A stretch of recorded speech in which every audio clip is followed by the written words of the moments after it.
وما لم تحكم أئمتهم بكتاب الله إلا سلط الله عليهم عدوهم.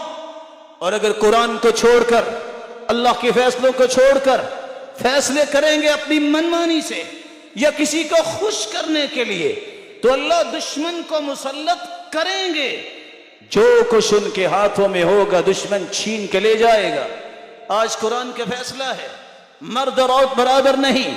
مرد کے احکام الگ ہیں، عورت کے احکام الگ ہیں.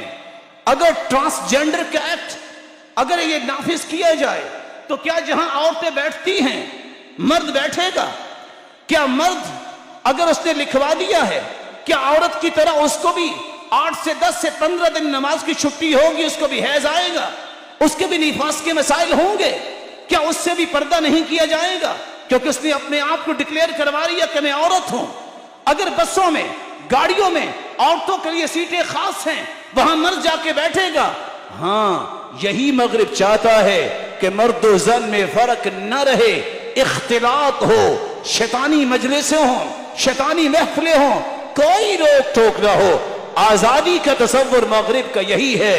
اسلام اس کو آزادی نہیں کہتا، بربادی کہتا ہے. اسلام تو کہتا ہے تمہارے پاس تمہارے لیے جائز نہیں ہے کہ تم کسی کے گھر میں اجازت کے بغیر جاؤ، بلکہ اسلام تو کہتا ہے کوئی اجازت کے بغیر جھانک لیتا ہے وہ فاسق بن جاتا ہے. جس نے آنکھ بھر کے کسی کے گھر میں دیکھ لیا فاسق ہے. اور اگر گھر والے کو پتہ چل جائے بغیر اجازت کسی نے جھانکا ہے اور وہ کوئی پتھر مار کے آنکھ پھوڑ دے اس پہ کوئی گناہ نہیں ہے. اسلام تو کہتا ہے من خبب امرأته على زوجها او خادما على اهلی. کسی خادم کو اس کے آقا کے خلاف جو کرتا ہے، کسی بیوی کو اس کے خامن کے خلاف بھڑکاتا ہے، اس کا میرے ساتھ کوئی تعلق نہیں ہے. ماں ہو، باپ ہو، وہ بھائی ہو، دوست ہو، کسی کے خلاف بھڑکانا جائز نہیں ہے. چہ جائے کہ اس مرد کو کہے تم عورت بن جاؤ، عورت کہے کہ میں مرد بن جاتی ہوں. نہا رسول اللہ صلی اللہ علیہ وسلم ان معاکمت الرجل بالرجل والمرأة بالمرأة. عورت عورت سے نکاح نہیں کر سکتی، مرد مرد سے نکاح نہیں کر سکتا. یہ قانون تمہیں چھوٹ دے گا کہ مرد مرد سے نکاح رچائے گا جو مغرب کر رہا ہے.